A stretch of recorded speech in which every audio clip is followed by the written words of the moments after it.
Kunja Bihari.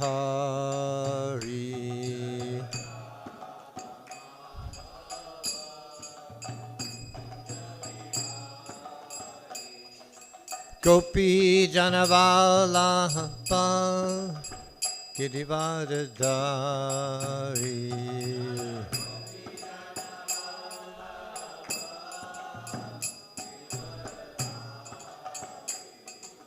Gopi Janavallabha Girivardhari.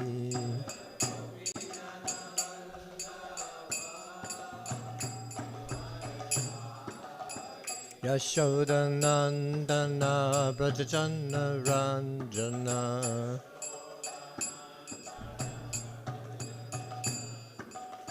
Yashodanandana Brajajana Ranjana.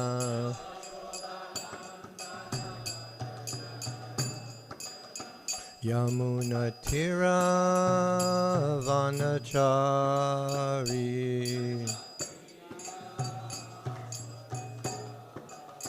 Yamuna Tira Vanachari.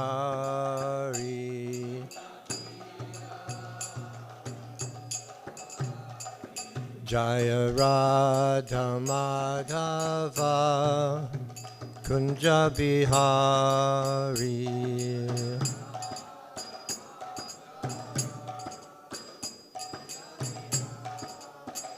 Jaya Radha Madhava Kunja Bihari.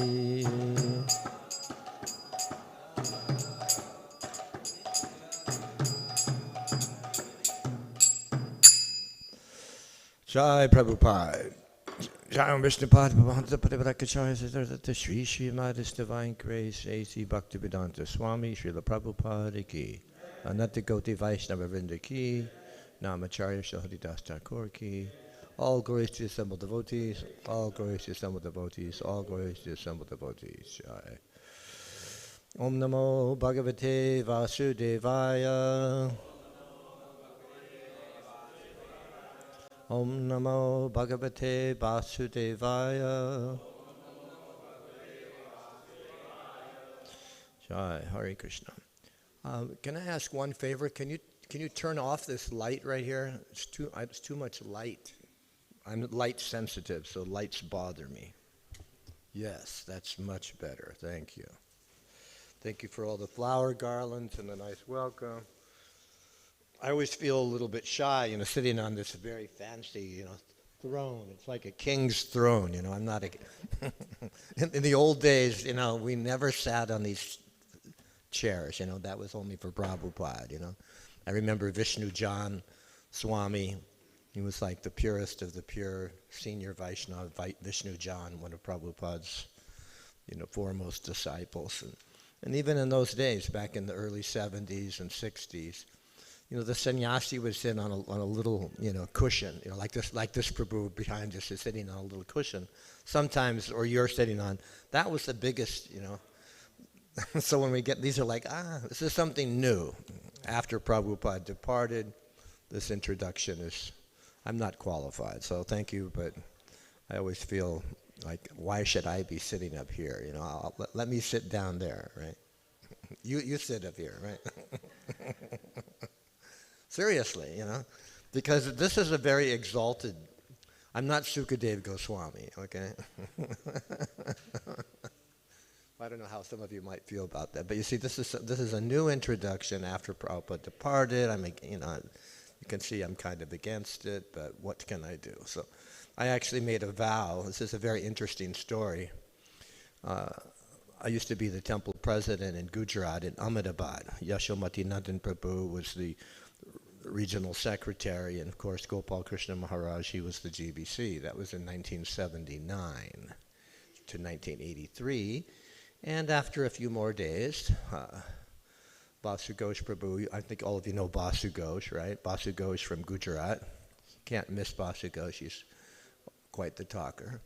So I'm going to Gujarat. So one day, Basu Ghosh Prabhu, about 1979, he brought his old friend, well, I could say, yeah, friend, very close associate of Prabhupada's godbrother, Bhaktivaibhava Puri Maharaj, who left, much later than Srila Prabhupada, left after Prabhupada, maybe 10, 15, 20 years later. He left in his 90s in Vrindavan.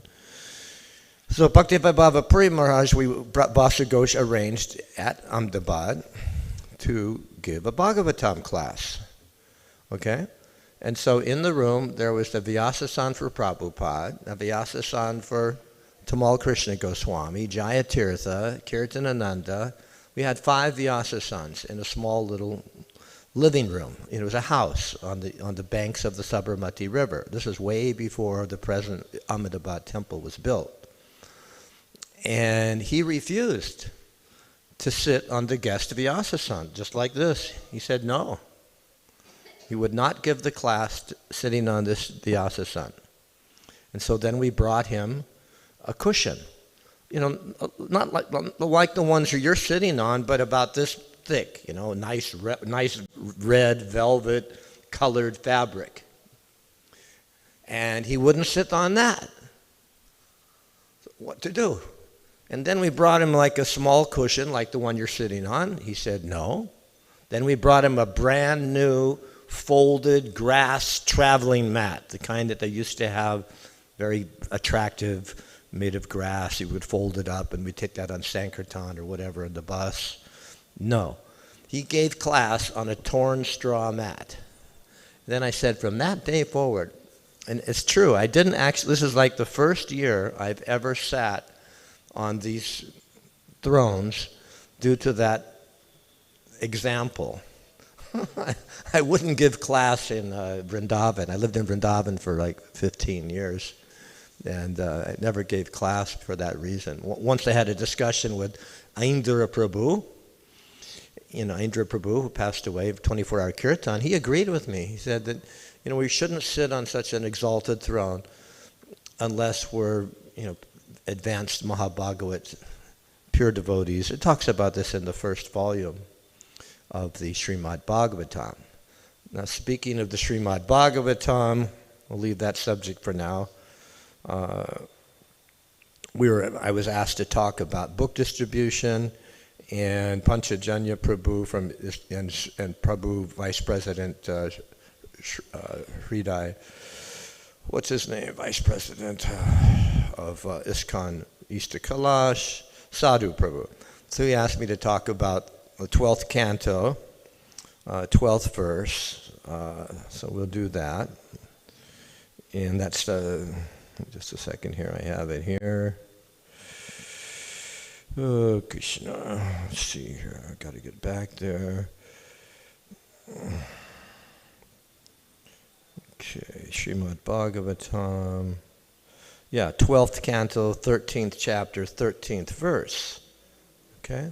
So I guess we don't have any Sanskrit. Is it up there for the 12th canto?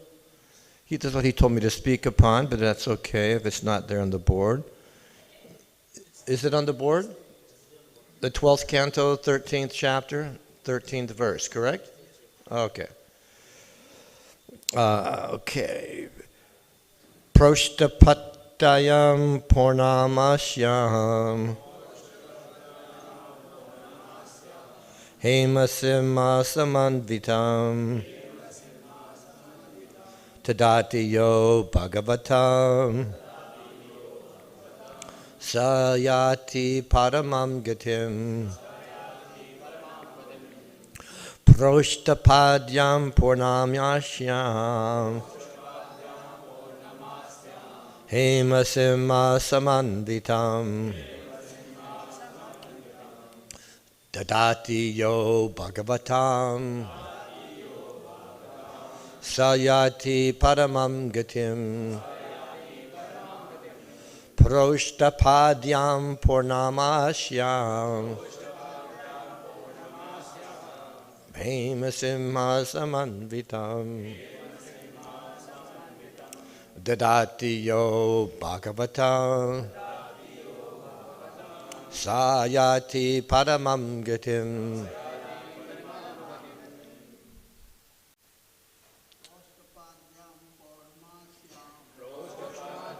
Purnasyaham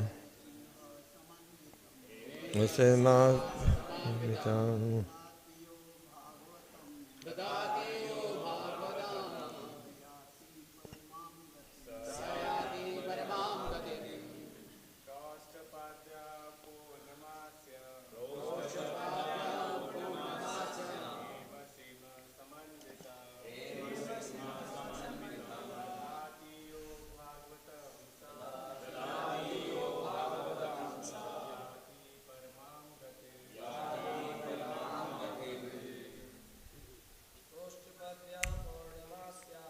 Prostapadyam Purnamasyaham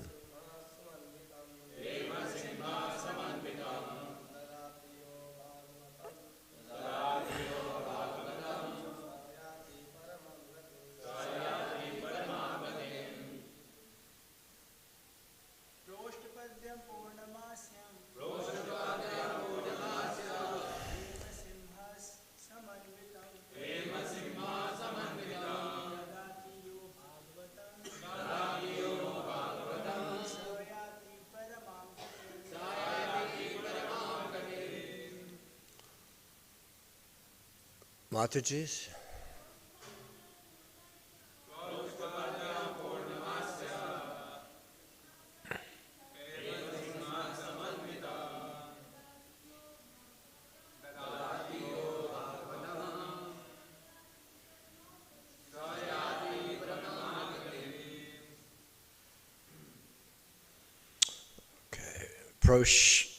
Proshtapadyam.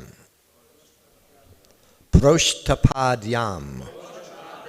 In the month of Bhadra, Purnamashyam, on the full moon day, Hemasimha, upon a golden throne, Samanvitam, seated, Dadati, gives as a gift, Yaha, who, Bhagavatam, Srimad Bhagavatam,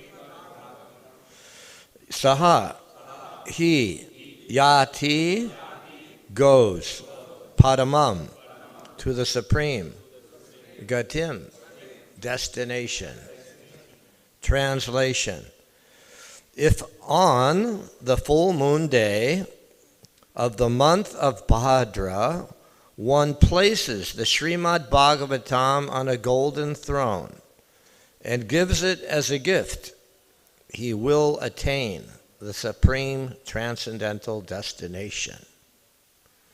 All right. So, how many people have done that? Raise your hand. How many people have given a gift of Srimad Bhagavatam on the full moon day? Huh? Anybody? Why not? That would be a good idea. I mean, this is coming up with the Gita Marathon, right? So what about the Radhastami, full moon day, month? I was always thinking, there's two very most important books. There's the Bhagavad Gita, as it is, and the Srimad Bhagavatam, first canto, volume 1. I just came from Chippiwada. Srila Prabhupada translated the first canto first, and he said in this book, everything is available. So I'm hoping that in the future, that not only the Bhagavad Gita, but why not print the Bhagavatam, first canto, volume 1, and distribute that during the marathon too? Why not? In the next few verses, we're going to understand why. If you can imagine the Srimad Bhagavatam, if one was to give that as a gift on the full moon day, and Bhadra was just a couple of months ago in August, September, one goes back to Godhead. What an amazing transcendental idea. What a gift. I mean, gosh, and what a benefit. So, the purport. One should place the Srimad Bhagavatam on a golden throne because it is the king of all literature. On the full moon day of the month of Bhadra, the sun, which is compared to this king of literatures, is present in the constellation Leo, So therefore it looks as if it's raised up on a golden throne. So it's not that we could, I mean, it would be interesting to put the Srimad Bhagavatam on a golden throne and gift it to somebody, but we're talking about not the throne of gold, like this is a throne, it's not made of gold, and put a book on it and then give it, no. We're talking about the constellation, Bhadra, Leo, we're talking about Leo, okay? And thus one may, at that time, on that particular moment, on that day, if one without reservation worships the Srimad Bhagavatam, Prabhupada says, worships, then one may get divine benefit, okay? So let me just read on for a second here. I'm going to go to the next text. Let's get a little bit more.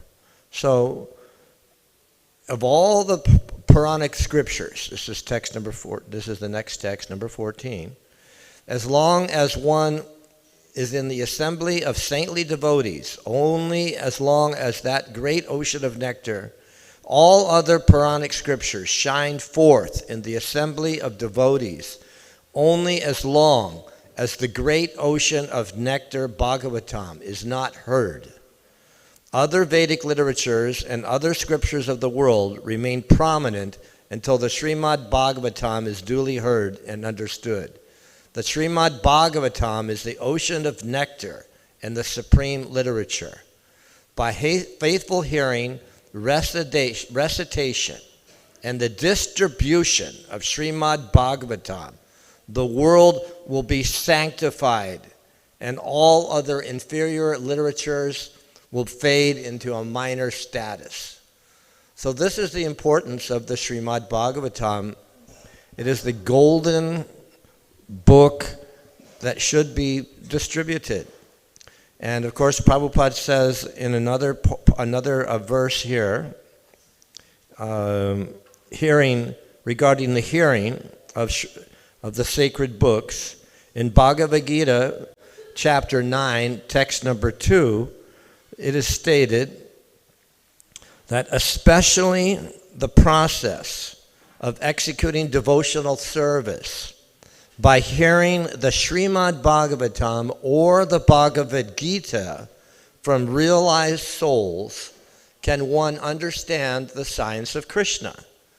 So this is, again, the two most important books that Srila Prabhupada is mentioning here that should be distributed. And again, the book distribution marathon is coming up now in a couple of weeks. Everybody's getting ready for that. In order to get things happening on the 1st of December, you got to start preparing now, right? Strategic planning is going on right now for the book marathon. Now, to hear means to read a book that is written by a self-realized soul like Srila Prabhupada. There's no benefit in reading mundane literature. You might get some current events, you'll get some news, but it will not ignite the soul within the body, right? We all have a jivatma, we have a paramatma, but the idea is that the soul, our individual soul, can be activated. We are this building, the air pollution, so many things are covering this city of Delhi and our personal individual body, but it's like a cloud that covers the soul. So we need to clarify and remove that cloudiness through the reading of such transcendental literature. And just by enunciating and clearly pronouncing the Sanskrit verses of the Srimad Bhagavatam, one is engaging his soul in transcendental devotional activity, which purifies it to an extent that we become sparks of a fire, and that spark, and we can spread that fire The idea is to spread the forest fire of Krishna prema to the conditioned souls. And thus the entire world can change. The planets can come into alignment, the weather can change, the demigods will be pleased, and things can be, the leaders can become purified. The Hare Krishna movement can then become so powerful that the leaders of the world will be Hare Krishna devotees wearing tilak, and then Vaikuntha. So this is the target, this is the goal. It's not that we're asking anybody to give up their religion. If one is a good Christian, Muslim, Hindu, Parsi, Muslim, then there will be no difference. If one is following strictly, Prabhupada said, their scriptures, we'll have a united planet. The problem is when the people do not follow their Shastra, but the topmost Shastra, the topmost original is the Srimad Bhagavatam, the ripened mango, the nectarian fruit of all spiritual literature is the Srimad Bhagavatam. And we must hear about that from a self-realized soul. And then when we do that, we get the real benefit because we get the understanding of how to practically apply this in our daily life. There's a few other points here they wanted to go over. The hearing. Of course, there's the distribution of the Bhagavad Gita that you're going to be participating in. But it's also very important that if you yourself have understood and are experiencing this transcendental knowledge, and when you are, then you will be able to present this book to another individual, and in such a way that they will also transform their life. You are like the book distributor. You are the representative of Srila Prabhupada or Gopal Krishna Goswami. You are, and by giving that book, if you are pure yourself, they will doubly, triple get the benefit. They will see, wow, who is this person? And they'll take it seriously. So the more pure you are, the more benefit the person will also achieve. So that's also very important. So the process is simple, okay? But the application is difficult, okay? Most people, they like to hear about the political conversations, the news, but when invited to attend a meeting of the Srimad Bhagavatam, people don't come. So we must try to convince them from the beginning, and those who are interested, they find that they want to, when they get into the Srimad Bhagavatam, they want to immediately jump to the 10th canto. In fact, there are people that travel around India giving Bhagavat Sabta, about the Rasa Lila. But Prabhupada says no, that, this is the tendency to hear confidential sex topics, but this literature of Srimad Bhagavatam is meant to be heard from the beginning, okay? Because we don't want to confuse the people for them to think, and this is what the Western European, you could say, professors often try to portray, is that, Radha and Krishna is a mundane, sexual topic. No, it's not the purpose of Srimad Bhagavatam, and they are not fit to understand these exalted topics, which are spiritual. So the intelligent person should understand and hear Srimad Bhagavatam from the beginning. And Prabhupada, when he wrote Srimad Bhagavatam, the first books that he wrote, Easy Journey to Other Planets and the Srimad Bhagavatam first canto, was that he wasn't sure about his life. He wasn't sure how much longer he was going to live. And so he wanted to make sure, and what to speak of what he felt was the most important literature, and that's he published the Srimad Bhagavatam. He brought those 3 books on the Jaladuta in 1965. So the Srimad Bhagavatam gives us the right to understand one's own self. And by hearing the Srimad Bhagavatam, one gets free from material attachment. Okay? This is one of the most important points right here. All living entities, the animals and the human beings, are fearful. We are filled with fear and anxiety. And so that is why when somebody comes along, like the Hare Krishna movement, and says that, hey, we have a process as to how you can become free from fear. Okay? You see, the soul is directly connected in one way. The results of being able to perceive the soul are connected to our activities. So we eat food, the food turns into juice, blood, bone, marrow, etc. And ultimately semen.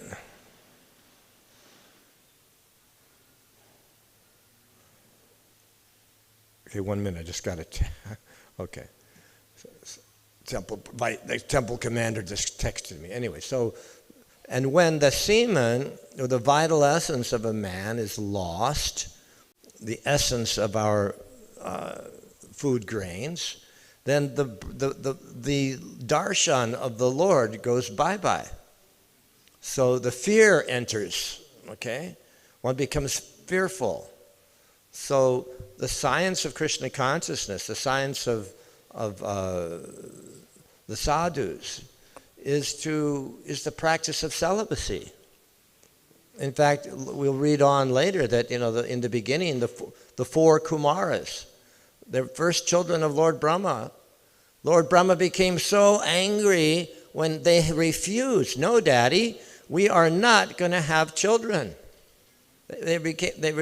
And from that anger, Rudra was produced, an expansion of Lord Shiva, because he did not become angry directly in front of his children, but because they were so saintly.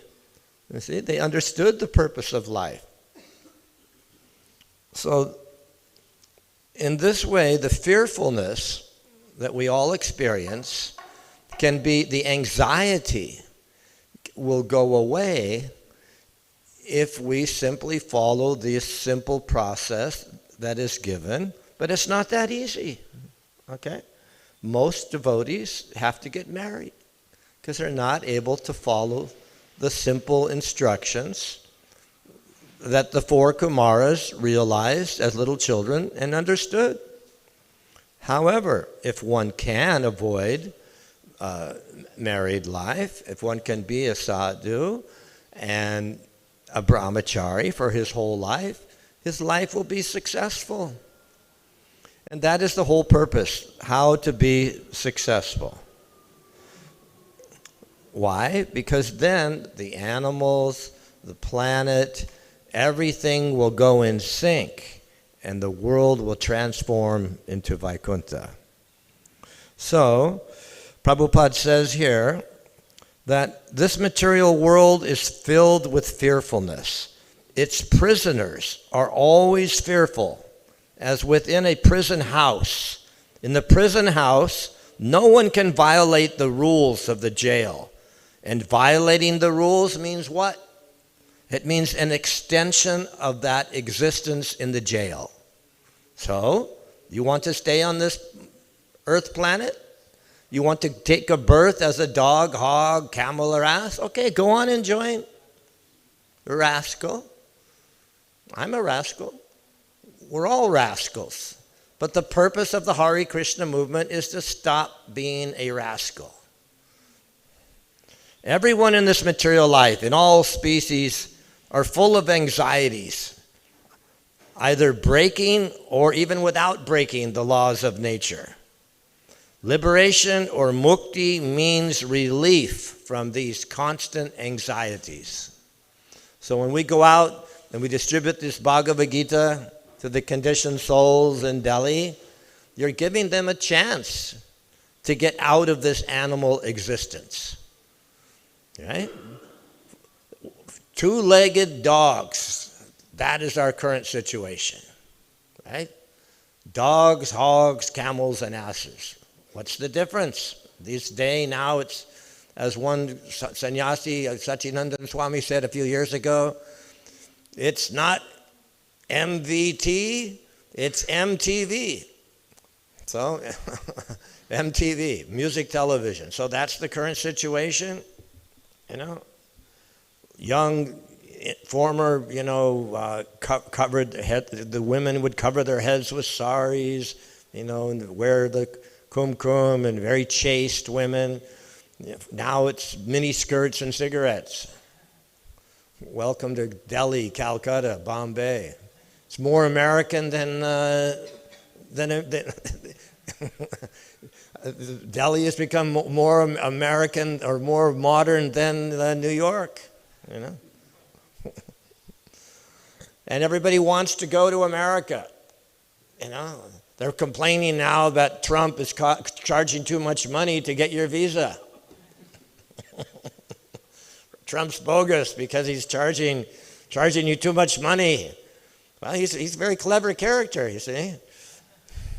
The Illuminati, the Rakshasas, the World Bank, controllers of the royal families of Europe have got the Indians to be the most successful, the most materialistic, the best Americans are the Indians. It's a fact. Number one. But are they number one? No. They have been fooled. You see?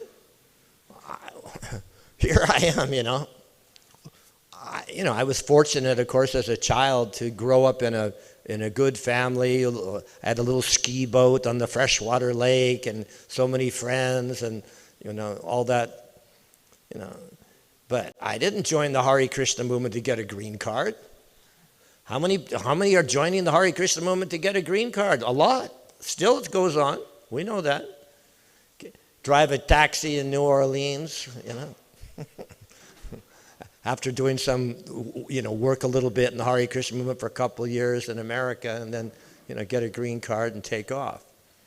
But that's not the purpose, That's the purpose that mommy and daddy and, mama, papa, and the people in the village where you come from, that's what they want you to do. But that's not why, we join. We join because we are sincerely seeking, the spiritual life. And this is what we're supposed to transfer to others. But that's another point. That's another issue. The main thing is to try to abandon this concept so that we can advance and go on to the spiritual world. Why take this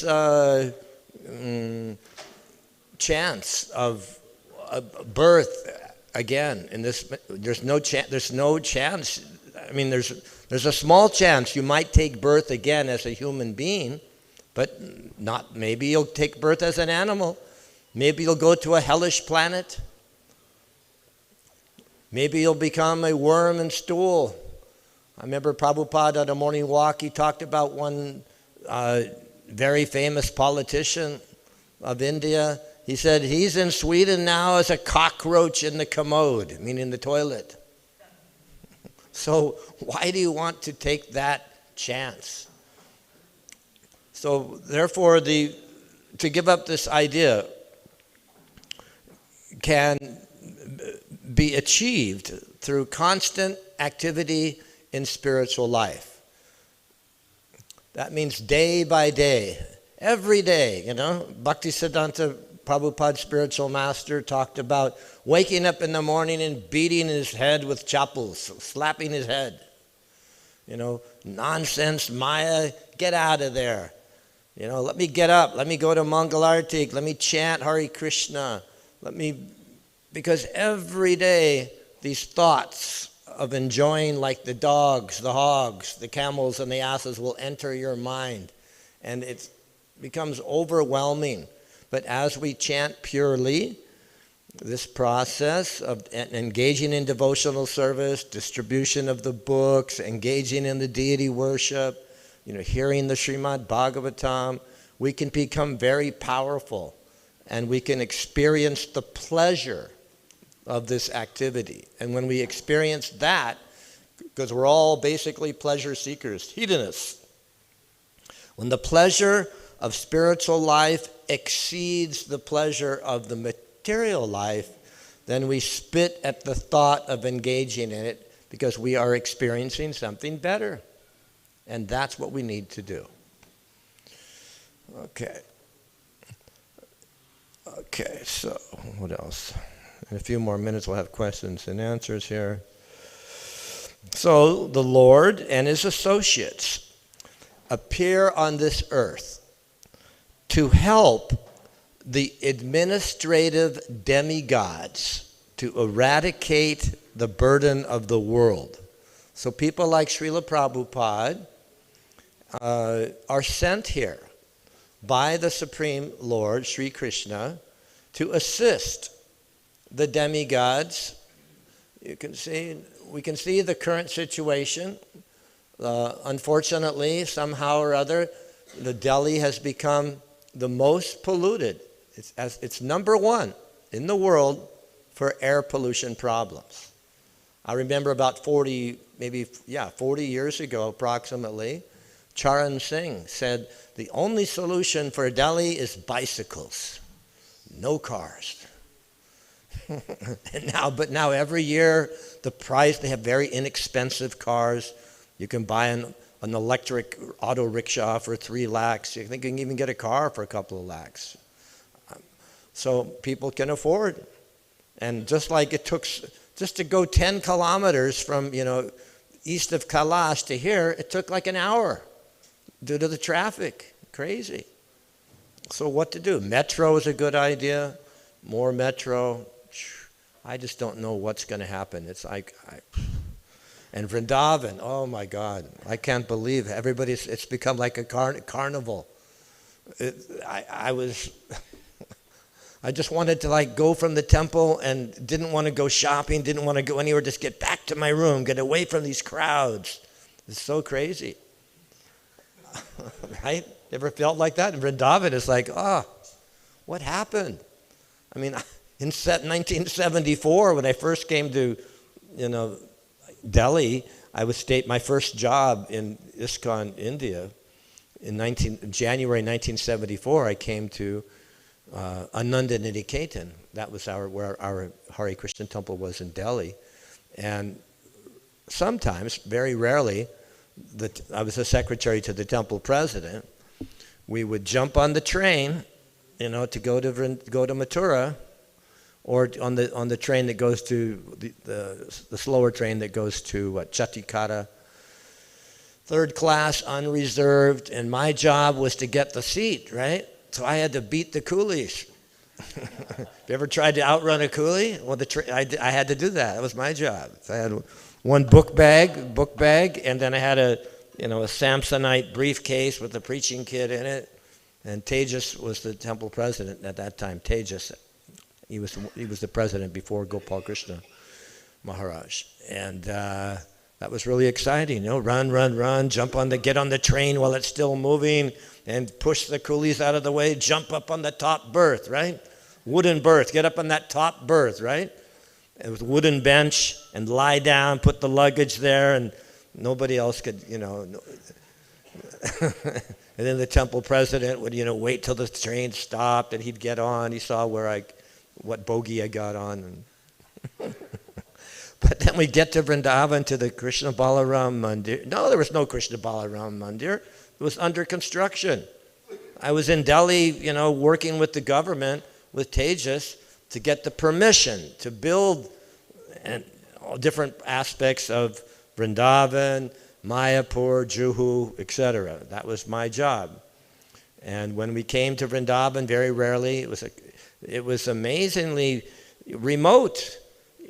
From Krishna Balaram Mandir all the way to almost to Banki Bihari, there was nothing. Just fields, no buildings, just occasionally an ashram here or there. And the Parikrama Marg was, sandy, white, soft sand, no pavement. Those were the days, my friend. I thought they would never end. But so this so-called development, this mad craziness to make more money, to satisfy the honey, to the pressure of mom and dad and the village, this is not the purpose of human life. The so-called economic development, yeah, right, completely crazy, madness, I mean, no doubt we need a simple place to stay, a nice, but this idea of leaving the village and coming to helly smelly Delhi, why? You can go out still, you can travel on the train across India, and you can go for miles on both sides of the of the train. There's nobody there. You don't see anybody, just beautiful green fields. But people leave the farm because they want to go to America. They want to get some type of dream that they think they're suffering, and this is due to the bogus propaganda on the media, the news, the television, the movies, and it's all a trap created by the Rakshasas, and the biggest participants are the fallen people, the most successful IIT graduates, and they're the ones, they go to America. 41% of the National Aeronautic Space Administration in America are Indians. So it's amazing, how successful, but are you successful? The question is, from a modern point of view, from a British educational system, which exists in Delhi and all over India, yes, you are proud. I remember even back in the 70s, the first thing when I would walk in, you knock on a person's door, you want to introduce Krishna consciousness to a new potential life member, right? My son, my daughter, my cousin are in America. They're a doctor, they're a lawyer, they're a businessman. They're always interested in glorifying the material position of their relative or child. They don't talk about how their child or son, their relative, is a devotee, spreading the Sanatan Dharma. That is the purpose. Bharata Bhumite Hoila Manusha Janmayar Janma Sartaka Karikara Para Upakar. Okay, so I'm going to open up the floor now for questions and answers. If anybody has any questions about anything, please ask now. Yes, Prabhu. Hare Krishna. Prabhuji, my question is that book distribution, Prabhupada has given so much emphasis on it. Yes. And nowadays also we see that lots of book distributions are going on. But sometimes when people do not respond in that way, or sometimes they pass any, that means different comments like you are doing business by distributing books. So it is only business, why you are not giving it free and all like that. Why not giving it free? Yeah. So how can we face that and keep our enthusiasm at the top level so that we can distribute more and more books? You mean you're saying that the argument that the person gives when they want it for free, well, we understand that, everything costs, we are giving these books out. You can explain to them that we're giving these books out at the cost, and that's true. we have to pay for the paper, we have to pay for the, it's not that these books are, the paper is given to us for free. So, and they will, and also you can explain to them that we're giving the book at the best possible price. And sometimes, yes, somebody else pays for the book, and sometimes those books are given to free to a poor man. Srila Prabhupada explained that if somebody gives a donation, they get sukriti, they get benefit by giving something in exchange for a spiritual activity. So you can explain it to them like that you will benefit, and they can say, well, how will I benefit? You know, you are so wealthy, you are ISKCON. Well, so what? You can't go to any store and buy something for free. You can't go get your daily milk or your sugar or fruits or anything for free. So why should you expect this to be for free? Huh? And if you go and buy something in the store, pay for the ticket on the train, pay for the petrol for the car, you're not getting sukriti because you're using that money for your sense gratification. But by giving a donation to me, I'm a representative of Prahlad Maharaj. You benefit, Rakshasa. Give me some money. Take out his wallet, take all the money out, and give it back to him empty. Why not? You see? If you're fired up, you can do like that. You know? Every devotee should have a credit card machine. Are you using those in India now? You have a little machine, you take their card and just swipe it. 20,000 rupees, 1 lakh, no problem. Thank you, sir. Right? Thank you. It'll depend on you. I mean, I've seen devotees that are like, when they get on fire. I remember, I'll give an example in my own personal life. When I was really fired up, I was making life members in Bombay. And that was in Juhu. That was in 1978, just after the opening of the Juhu temple. I had been trained in life membership by Tamal Krishna Maharaj, Sridhar Swami, and Giriraj, to name a few. And I had my own team, and I went out one day. I was really fired up. I walked into this guy's office. This is down by Victoria Terminal, down in at the tip of Bombay, Mumbai. Now if you say now, it's like Bombay, but Mumbai is the new name. So I walked into this man's office, right? He had his nice, the dory, nice mattress on the floor, white sheets, and he was wearing his dhoti and kurta, and very nice, like he was a jeweler. And I just walked in. I didn't know who he was. He didn't know who I was. And I had one Indian devotee assistant. And I just walk in his office. I say, "Hey, Freddie. Hey, Freddie. Hey, Freddie, get your money ready." Just like that. "Hey, Freddie, get your money ready." And he could understand English, but I wasn't sure. And he's writing, like he had his little table like this, and this big, red book. And he's doing some accounting, right? And so I had to interrupt him, and he looked up at me, and he was like shocked. "Hey, Freddie, get your money ready, okay?" And I said, "Look you got 3 choices. You got 3 choices. You shave your head, and you move into the temple. You give me your son. You give me your son. Or you give a donation. You become a life member of ISKCON right now." 20 years later, the guy calls me on the phone. I'm in Boston, Massachusetts, in America.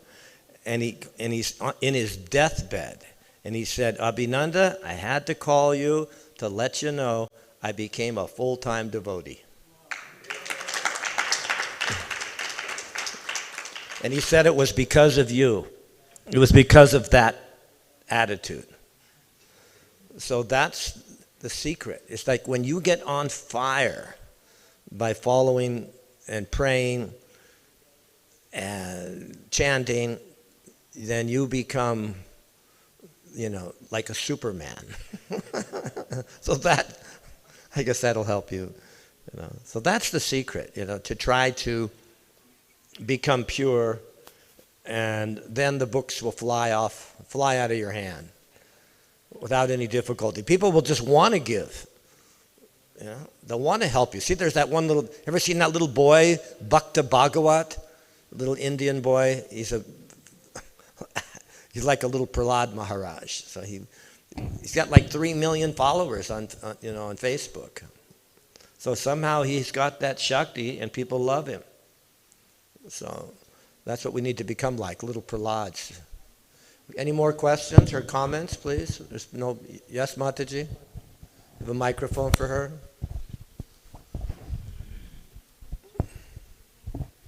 Good morning.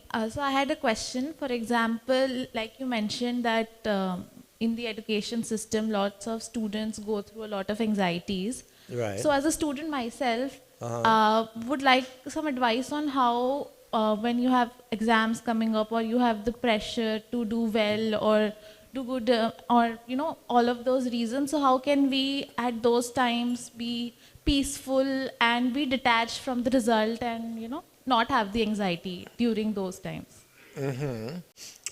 Right. How to get free from anxiety on any day at any time. The secret is to allow some time. Allow time. I know you don't have very much time when you're, have to study, right? You probably have many other responsibilities as well. Eating, sleeping, taking care of the family. Am I correct? So not only do you have to study, but do you have to cook? You don't have to cook. Mama takes care of that, okay? Do you have any children? Okay, so you don't have to worry about the kids. All right, that's good. Okay, so no cooking. Do you have to clean? Okay, no cleaning. All right. So what other duties do you have besides studying? Let me first find that out. Sleeping, eating, and studying. Anything else? Okay. So, you can give her the mic. So what you need to do,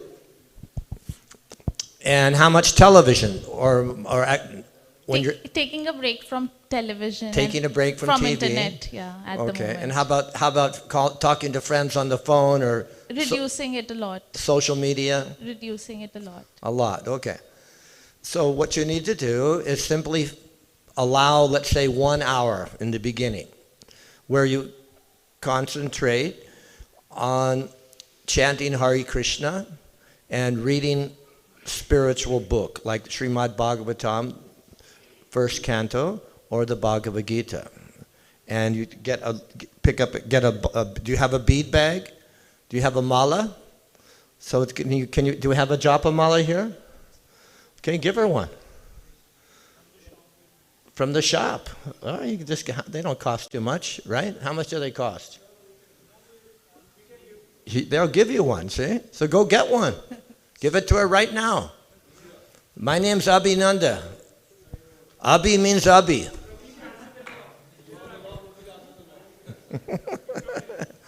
No, give it to her.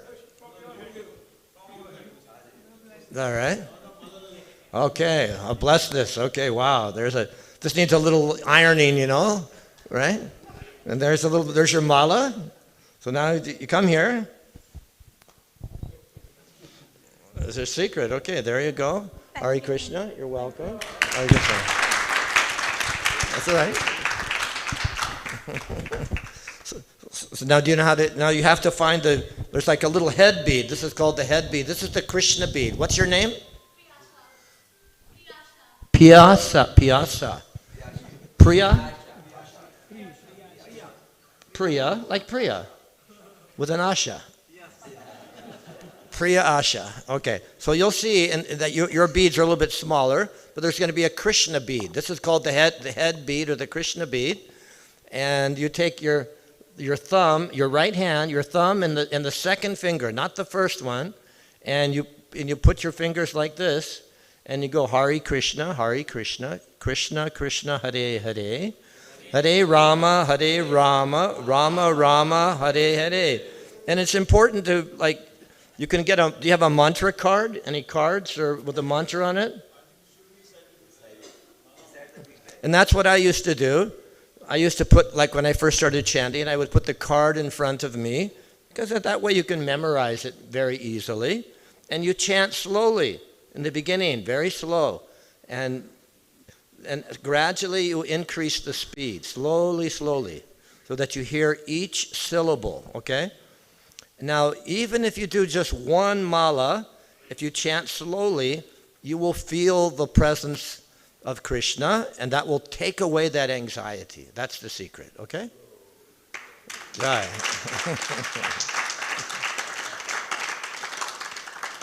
Right. And, the more you can chant, the better you feel. So let's chant Hare Krishna before every meal, right? That's the secret. Okay, anything else? Anybody else have something to say? And does Mama chant Hare Krishna a little bit? I can look at her face, you see? She doesn't look like she has any anxiety, right? She's Bhakta Bliss. Bhakta Ananda, right? So sometimes it's like, oh, I don't want to, listen to my mommy and daddy. It's like they're old-fashioned, they're bogus, right?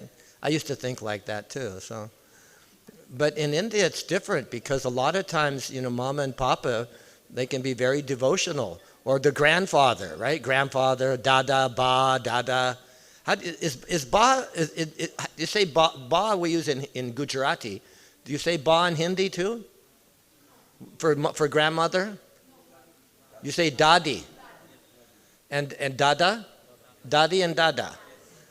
Okay, so ba is like, somehow we used to call grandmother ba in Gujarat. But anyways, dadi and dada.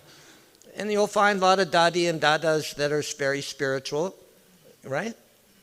And they haven't given up, and they haven't and they know that's what's going on it's not good, but it's very difficult for you folks in India. I can see the pressure, for the young. Yesterday I was at the east of Kailash temple, day before yesterday in the morning, and one boy came up to me, oh, I'm so unhappy, I want to commit suicide. And I said, wow. And he said, because, I can't get a job, I got the pressure from mother, father, grandfather, wife, child, what am I supposed to do? And so this is a big problem. But if the governments of the world, including India, if they organized everything according to the principles of Maharaja Parikshit, Lord Ramachandra, Bharat Maharaj, and the Srimad Bhagavatam, then this problem can go away. But due to corruption and the interest in following the Western organizations, following the Rakshasas, we are captivated by this material energy. It's being promoted. But simply by following the ancient Indian culture of chanting Hare Krishna, we can get the greatest pleasure. Okay, anything else? Anybody else have any comments? Yes, Prabhu. I don't want to interrupt your breakfast, but I'm here as long as you want. I'm not hungry. Hungry for Krishna. Hare Krishna. Okay, yeah, please. Yeah, go ahead. Yeah, bolo. Prabhuji, Sorry, Prabhu. Hare Krishna. Hare Krishna. Prabhuji, how did you came to Krishna consciousness and your first you want to hear meeting that? with Yeah, a lot of people always want it. I'll take that little bottle. Put that bottle back on. Yeah, I'll keep it. Yeah, okay. Okay, yeah, how did I come to Krishna consciousness? Well, yeah, that's interesting. Well, sometimes we, according to the Srimad Bhagavatam and other Shastras, anybody that gets interested in Krishna consciousness, we take up this activity from a previous life or because of what's going on in our present life. So somehow I was fortunate to be born in a good family, and according to one astrologer, Rishikesh Sadhu, about 30 years ago, he told me, he said, Abhinandan, in your previous life, you were a yogi in the Himalayas. And just like Vishramrita and Menaka, a British woman or young woman, broke your meditation, you fell down, and you took birth in America in a British family. My ancestors are British and Swedish. And and so at the age of 12 years of age, I was in the church choir, in the choir of the church. I was singing, praising the Lord in Christian hymns, and I felt something, a little bit, toda. And so then I started searching. Between 12 and 16 years of age, I was visiting different types of religions and studying. And then when I was 16 years old, I broke my leg. I fractured my bone, huge fracture. I was a snow skiing, racer and ski instructor. And I was doing some tricks and broke my leg and suffered like anything for like 6 hours, no relief. You could say no injection or painkiller. And so I woke up in the hospital with a huge plaster on my leg covering all the way up to my waist. And I was in that plaster for 1 year and then 1 year recovery. So while I was lying down with that plaster, in the 6 o'clock news came on. 6 o'clock television news, 1968, the grand opening of the Seattle temple. Prabhupada, Gargamuni, a lot of the original devotees, Lord Jagannath, showers of flowers. And I said, wow, that's it. And so it was like in my heart, immediately I felt that this is the spiritual life that I want to be a part of. I didn't know exactly why. And then I was just a young boy, only 16, 17. My parents, we lived on a freshwater lake across the way from the current Seattle temple, which is called Lake Sammamish, 25 miles east of Seattle. And the temple was in Seattle, which is the big city. So then my parents would go in occasionally to that city to go shopping, and I would see the devotees chanting on the street. And so slowly, I got a chance as I got a little bit older to visit the temple.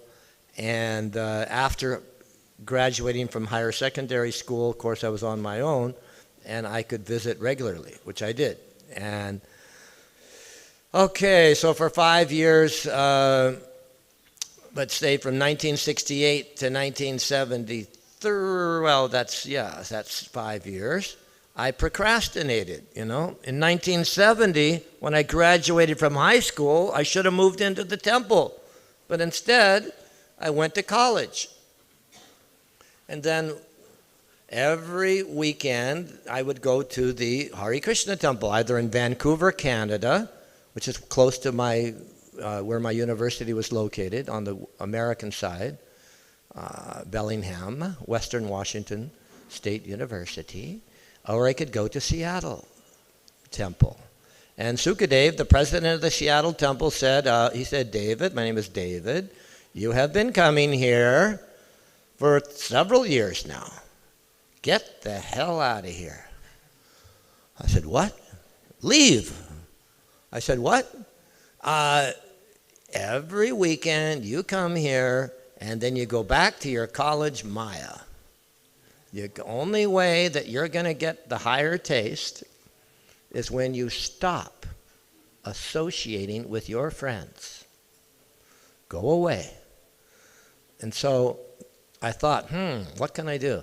So I went back to my college and I made an arrangement with the professors to go to where? To the pyramids. Okay? The pyramids of Mexico, of British Honduras, now known as Belize. And so I got a special visa. I joined the Peace Corps. And I went down to the jungles of Belize after buying a $500 Volkswagen Bug, a Beetle. I drove to the Mexican border, 2,000 kilometers, took a train, another 2,000 kilometers to the Caribbean. And I took my last dose of pure mescaline at the solar equinox at Chichen Itza. You know? And then I started taking it up seriously. And Sukadev, the temple radical president, said, Abhi, or David, I wasn't Abhi yet, David, I want you to chant Hare Krishna 16 rounds every day and follow these principles every day for 1 month. And I guarantee that you're going to shave your head and you're going to move into this temple. Okay, so that's what I did. And I did it by running through the jungles of Belize, British Honduras. 6 hours a day, I would sing my rounds, Hare Krishna, like that. I didn't, you know, and that way, because I was, you know, like this, walking fast and running and singing my rounds. And after 1 month, I was feeling incredible ecstasy, and I got back to Los Angeles, which is down close to the border, and I was very surprised that Srila Prabhupada was there. Okay? Like magic, you know? He I mean, we had no telephones, right? We only had landlines. There was no mobile, no internet, right? But somehow by Krishna's arrangement, he was delivering the famous, there's a book called The Teachings of Queen Kunti. Okay, The Teachings of Queen Kunti is a series of lectures that Prabhupada gave in Los Angeles for several months, a whole book. And I attended, and had long hair and cut it up to here. And then before I left to come back to see my family, which was 1,000 miles, 1,700 kilometers north, and I cut my hair even shorter. But I was in the Bhakta program, and for 1 month more in Los Angeles. And after that, I said, well, they wanted me to stay. But I said, no, I promised Sukadev in Seattle that I would be a devotee there. So I went back to my native place, and a few days later, a few weeks later, I moved into the temple. Okay, but Prabhupada was I remember when Srila Prabhupada in Los Angeles, when I first saw him, you know, I had seen him earlier. Okay, I first met, you know, Dinabandhu Prabhu. You know, everybody knows Dinabandhu in Vrindavan. So Dinabandhu Prabhu, also besides Sukadev, he was like, you have police. Sometimes the policeman, there can be a very soft-hearted policeman, very kind cop. We call them cops in America, C-O-P. And he was the good cop, Dinabandhu. And Sukadev was the bad cop. He was the very strict, very strong, heavy guy. And so the good cop and the bad cop. So they both helped me join the temple. And so Prabhupada came to Portland, which is a few hours south. But at that time, that was in 72, that was a year before I actually joined. I still had my long hair, and you know, I was still partying and going to college. And so that I was too covered. I was covered like a cloud. I couldn't feel Prabhupada. And so 1 year later, after following these austerities, right, in Los Angeles, after performing that austerity of running through the jungles, when Prabhupada walked into the room, I'm like right here, and Prabhupada walks in the door, and I could see an aura, a glow, like you see those paintings of Jesus. You know, Jesus has that, you know, aura or glow around in the painting, just like that. I could see it around Prabhupada. And every question that I had, you know, during the Bhagavatam class, he answered without me raising my hand, like telepathically. Well, that was Srila Prabhupada's potency. And so then I, you know, surrendered. Tried, and shortly thereafter, a few months later, Prabhupada sent out a letter that we need 2 devotees from every temple in India. So I volunteered. I said, wow, that sounds like a great opportunity to take things seriously. And so I was in India from 1973 to 1983. Jai. And that's when I met Prabhupada, too. I was able to meet Srila Prabhupada although I got initiated in 73 and then 74. Second initiation, I never met Prabhupada. He was too busy. So I thought, well, he's so busy, let me do something very nice for Prabhupada so Prabhupada will want to meet me. Right? Just like Krishna says like that. Do something nice for Krishna. Don't think that, Krishna's just going to come and, do something great for you. Do something for Krishna. Then Krishna will want to see you. So I thought like that regarding Prabhupada, and I did something, that's another story, and I did something nice for Prabhupada. He was very pleased, and therefore he wanted to meet me. In fact, it was Gopal Krishna Maharaj. At that time he was, Adhikari. But he came running up to me in Vrindavan, Prabhupada wants to meet you. I said, what? He said, yes, come right now. Well, that's a whole nother story, though. I don't know. We don't have time for that today, probably. So,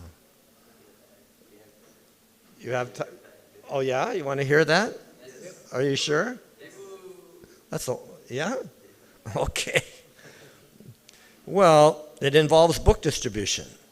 So I guess it's kind of related. It involves book distribution. So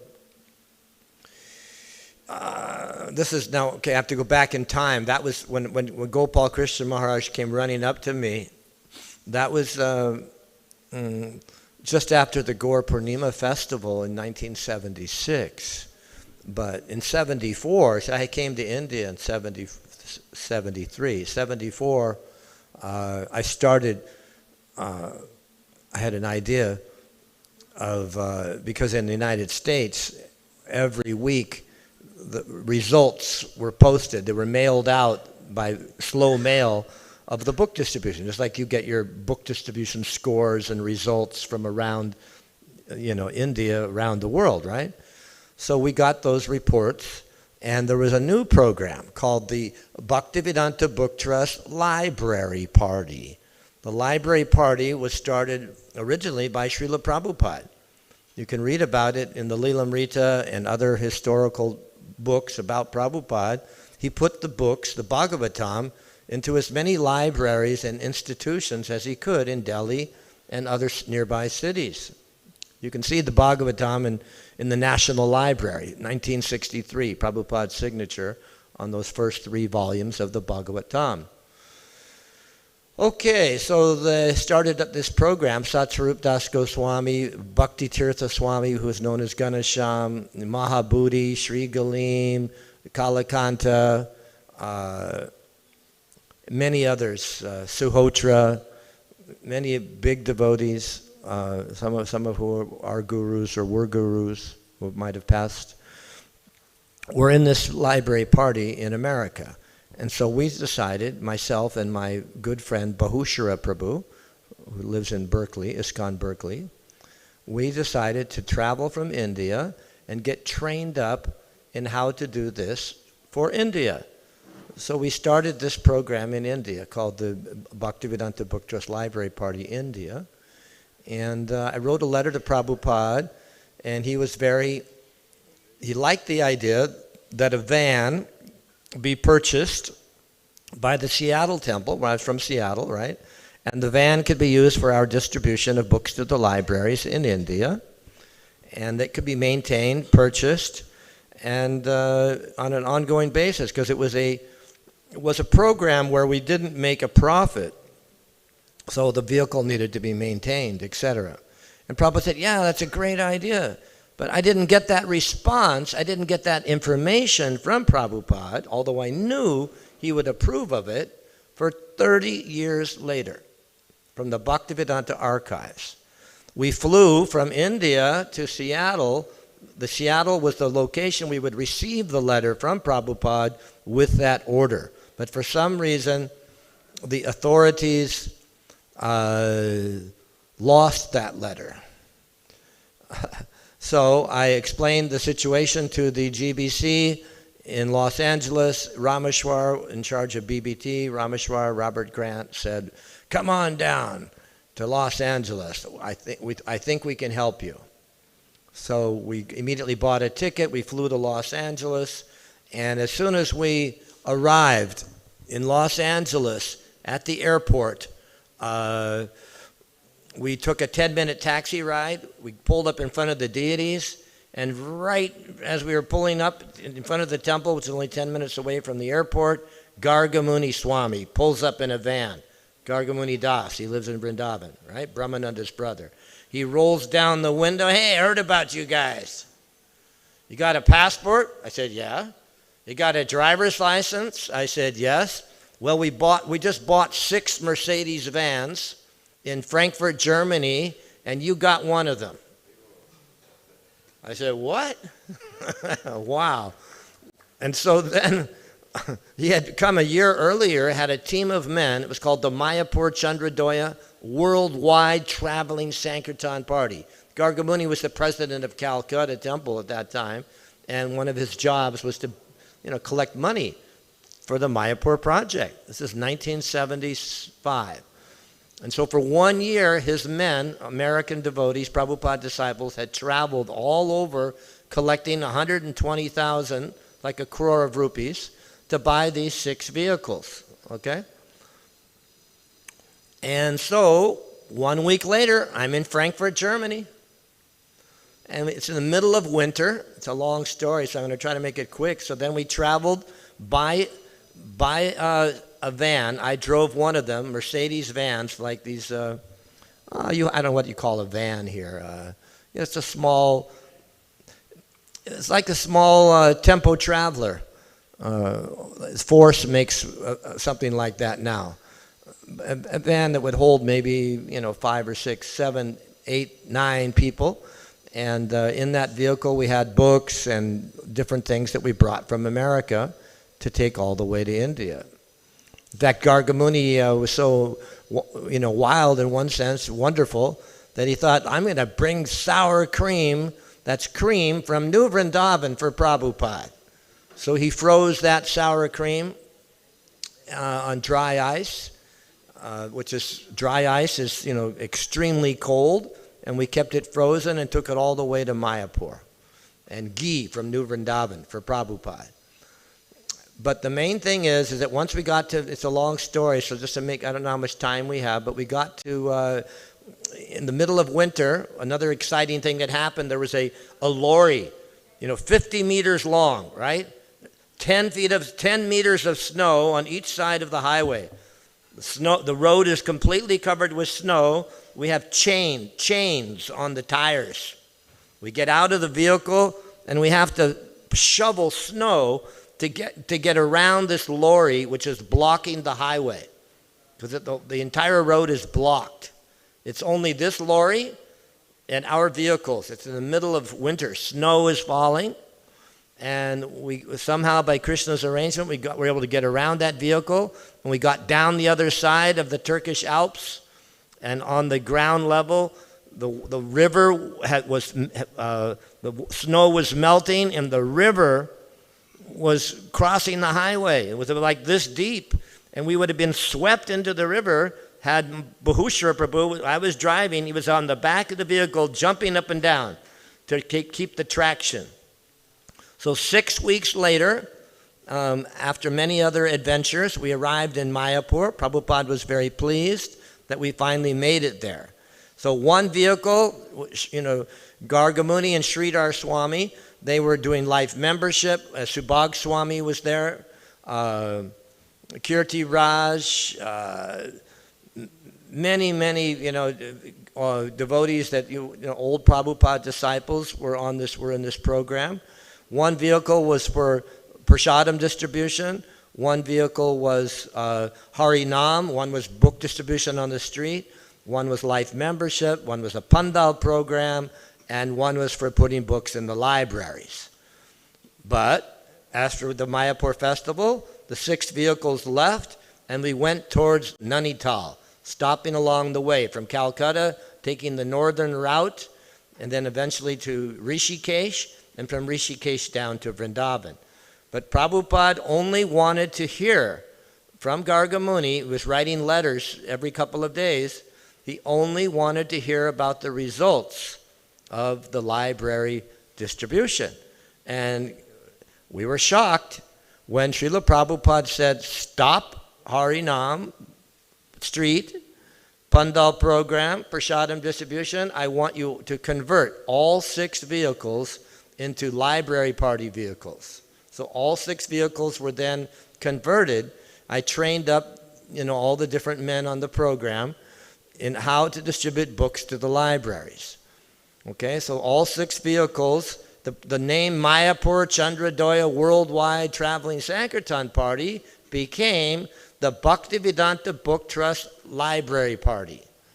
So Prabhupada was so pleased with that program, and I became kind of like a mini hero. People like, what happened? It was like a revolution, It's, stop the life membership, stop all the, that's what we, on that program. So when I got to Vrindavan, I had never met Prabhupada.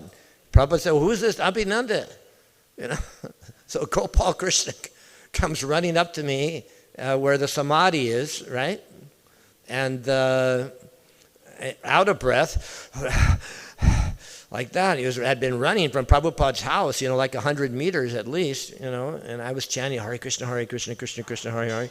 And right before that, before Gopal Krishna came running up to me, Paramahansa Krishnadas Babaji, Prabhupada's, mystical godbrother, had come into the property and disappeared. Yeah, he would go into the Jamuna and come up in the Ganga in Mayapur. Prabhupada's, that was Paramahansa Krishnadas. He was the only Babaji that Bhaktisiddhanta initiated. Very advanced soul. And I was chanting my japa and spinning around like Hare Krishna, Krishna Krishna, and then turning around in a circle. And out of the corner of my eye, I see him come up off the ground and go like scissor kick, disappeared. And I'm turning around like in a fraction of a second, he's into Prabhupada's house. The record for the 100 meters, 9 seconds, 9.5 seconds? I'm talking a fraction of a second. So then 5-10 minutes later, he leaves, he goes in, he would always like go in, Prabhupada and him would giggle and laugh, and they're speaking Bengali. We didn't know what they were talking about. Then he left after being with Prabhupada for a few minutes. Then Gopal Krishna comes running up to me. Abhinandan, Prabhupada wants to meet you. Would you like to meet him? I'm going, no, Gopal, I don't want to meet Prabhupada. I was thinking like, what kind of a question is that? It was almost like, are you, okay, yes. I didn't know exactly what he meant, but I said, of course, and so I followed him. I was so afraid. I'm just a little boy, maybe 5, 6, 7 years, younger than Gopal Krishna Maharaj, at least, I don't know. And so I enter into Prabhupada's house, and I say, oh, there'll be no problem. There'll be a lot of devotees in there. I won't have to worry. I'm the only person in Prabhupada's room, okay? How many people have been to Prabhupada's house in Vrindavan? Okay. A lot of you. Okay, great. So just like he's sitting behind the marble table, he has the black frame glasses on, just like, and the glasses are down like this. He looks up at me, and he motions me to come forward. So I come closer, like now I'm about the distance of this Prabhu here with the hooded sweatshirt on, this like about 3 or 4 meters away. And he doesn't say anything, just like come. So now I'm sitting like right about this far, a meter away. No, come right up here. So now I'm right in front of his desk. No. Okay. And then I'm standing right here. I'm standing like right here, and Prabhupada is like only this far away, his eyes from my eyes, that close. And then he says something. Glasses drop down further. He looks me right in the eyes, and he says, thank you very much. Is there anything that I can do for you? And oh my God, I couldn't stop crying. I felt so foolish, but it was like the energy, the Shakti was so powerful that it just like went right into my body. I'm very sensitive like that. And it's just like my whole body started to tremble, and tears, water was just pouring from my eyes. And I tried to gain composure, but I could not.